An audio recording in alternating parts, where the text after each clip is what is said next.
Magandang gabi mga madiscarding mommy. Magagata pa ako ng niyog kasi hindi ko po lulutuin ngayon yung aking champorado, ubi champorado. So gagawin ko po, gagataan ko lang muna ito para ilagay po sa ref para bukas ko na po lulutuin. So mga madiscarding mommy, bakit ko nga po ito pinapakita? Kasi sabi ko nga po sa mga nakaraan kong vlog, kahit nasa loob lang po tayo ng bahay, pwede po tayong kumita. Kasi nasa tamang idea lang po at pag-iisip ko ano po ang pwede nating maibenta.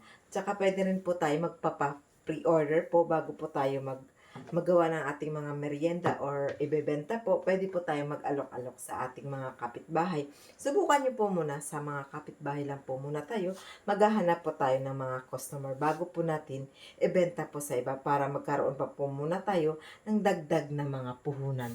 Kasi po ako po ganyan po ang ginagawa ko.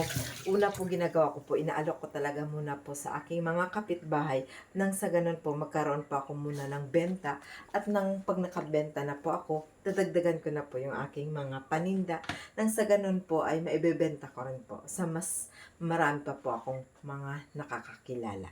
So siguro po mga madiscarding mami, yun lamang po aking munting maibibigay na tip ngayong gabi kasi gabi na po kasi gagawin ko pa po ito bukas. So, yun lamang po mga madiscarding mami and bye!